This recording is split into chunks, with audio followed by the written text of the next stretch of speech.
Assalamualaikum, selamat malam, salam persaudaraan, salam silat, Om Swastiastu, Namo Buddhaya. Di era digitalisasi pada saat ini, Ratan Official meluncing podcast yang bersama Kang Mas Henuk sebagai Ketua Cabang PSHT Tangerang sekaligus anggota Majelis Luhur PSHT. Selamat malam, Mas Henuk. Selamat malam. Apa kabar? Kabar baik, berkat Gusti. Sedoyo. Begini Kang Mas Henuk, di perkembangan zaman pada saat ini, digitalisasi itu sangat penting. Mau nggak mau, organisasi PSHT harus bisa mengembangkan ataupun ikut berkembang melalui digitalisasi. Kami coba untuk bertanya ataupun ingin tahu bagaimana organisasi PSHT memanfaatkan era digitalisasi untuk berkembang maju ke depan. Monggo Mas Henuk. Ya Mas Bekti, khususnya juga para sesepuh-sesepuh dari persaudaraan Jati Trate, khususnya saya mewakili dari saudara semuanya. Yang pertama kami aturkan kepada Kakang Mas Majelis Ajar Mas R.B. Wiono. Yang kedua kita aturkan kepada Ketua Majelis Luhur Mas Insinyur Edi Asmanto. Yang ketiga adalah Ketua Umum Pengurus Pusat Dr. Insinyur Muhammad Taufik.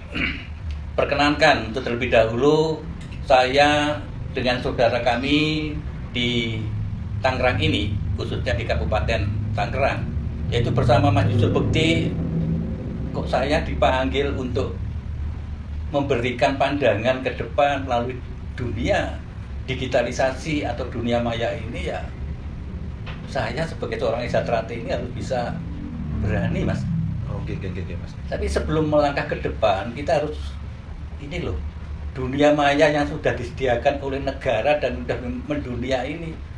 Bagaimana kalau pertanyaan itu? Isatrate tidak boleh menolak, atau katakanlah Isatrate harus bisa untuk masuk ke dalam dunia yang begitu bermanfaat bagi kita. Iya Mas. Itu yang pertama Mas Bekti. Ya. Yang kedua, kebesaran Isatrate sekarang sudah jauh lebih baik. Isatrate itu ada di mana-mana. Ya. Dan di mana-mana itu ada Isatrate. Benar sekali Mas Henuk. Nah, untuk itu tugas kita apa kalau sekarang itu hanya untuk kebanggaan saja? Ya. Karena kita punya dasar nih Mas Bekti. Yuk kita ajak kembali dulu ya untuk sejarah. Setuju Mas Henuk. Sejarah ini kalau kita kenal sudah 1 abad tuh Isatrate ini. Ya. Tepatnya pada 1 September kita di Prambanan itu sudah memperingati di dalam 100 tahun. Ya. Jadi usia kita itu sudah cukup sekaligus cukup untuk kita memajukan Isatrate. Ya. Notabene atau kenyataannya pejuang kita yang bernama Eyang Harjo Utomo sebagai pendobrak pendahulu. Ini yang harus kita patut hargai, ini yang patut kita tidak bisa tinggalkan di dalam sejarah kita. Ya. Beliau seorang pemberani, pendekar dari Isatrate yang tidak mau Indonesia itu harus merdeka, artinya tidak mau dijajah. Ya. Salah satunya tokoh Isatrate yang memperjuangkan Indonesia itu merdeka yaitu Eyang Harjo Utomo. Itu Mas Bekti. Ya. Maka dari itu sejarah ini tidak bisa kita tinggalkan. Bertekadlah setelah Indonesia merdeka, tepatnya sesuai dengan catatan saudara kita tahun 1948 itu telah didirikan Mas Bekti yang namanya organisasi Persaudaraan Jati Trate. Ya. Kalau demikian, bahwa organisasi kita berbasic bahwa perguruan harus kita bawa kepada organisasi. Jadi basicnya dulu memang kita itu perguruan, kita bawa ke dalam dunia organisasi. Apalagi sekarang Mas Bekti punya ide, sekarang masuk dunia digitalisasi, harus kita isi. Ya, benar Mas. Di sini adalah saudara-saudaraku, warga persaudaraan Jati Trate dimanapun berada. Basic yang kedua, kita nggak perlu takut loh, dasar kita yang kita Pak Harjo Utomo. Ya. Sebagai contoh itu orang yang tidak takut mati dan orang yang sangat pemberani, berjuang melawan Belanda tanpa pamrih. Dan beliau itu sudah merasakan di penjara itu dianggapnya ya memang harus dilakukan, bukan dia seperti sekarang itu menjadi orang DPO ya. Ya. Apa istilahnya Daftar pencarian orang daftar ya. pencarian orang. Nah, beliau hadapi kok dia di penjara pun dia hadapi. Makanya warisan-warisan itu pendekar-pendekar Esa Trate itu jiwanya jiwa pemberani. Iya, iya, iya. Dan tidak ada nama lain supaya kita tegas, Mas Bekti. Iya. Yang di dalam kongresnya tahun 1951 Iya. itu namanya ya cuma satu, Persaudaraan Setyati Trate. Oh, iya, iya, iya.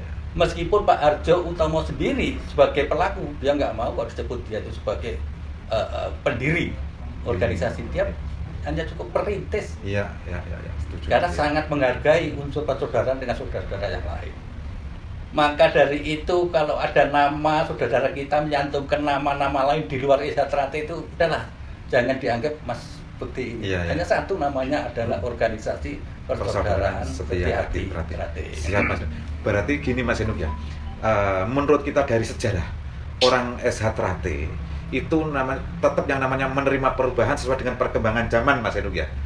Ya, kalau dari dulu misalnya perguruan mulai berubah jadi sebuah organisasi persaudaraan, ya kan? Ya berarti misalnya cara mungkin berjuang yang pada saat ini udah ada media yang namanya medsos, dunia maya, baik itu via TikTok, YouTube ataupun Instagram segala macam. Orang SH Trate harus bisa memanfaatkan itu Mas Enuk ya. Oh iya, itu kan menguntungkan sekali ya kalau saudara kita. Justru inilah saya bangga hari ini kita baru perdana ya masuk ya Mas ya. Mudah-mudahan hanya bukan sampai hari ini saja, harus kewajiban itu seperti semboyan kita itu nanti. Amin, gitu loh Mas Bekti. Ya. Hari ini kan kita mengawali, otomatis kita akan memperkenalkan saudara-saudara orang Islam itu banyak loh yang mempunyai potensi. Kita ambil contoh tinggalannya dari murid-muridnya Raden Mas Imam Kusupangat itu orang pemberani sekali, orang yang membesarkan untuk Esa Trate ini harus kita nomor satu kan kita banggakan gitu Mas Bekti. Ayolah kita menggandeng saudara kita, ojo umyek di dalam kita. Sudah saatnya kita itu membawa Panji Esa Trate seperti ini loh Mas. Oke. Loh. Oke. Gitu. Oke. Panji Esa Trate ini yang harus kita kedepankan, bukan untuk individu, hanya kita kedepankan. Oke. Itu Mas Bekti.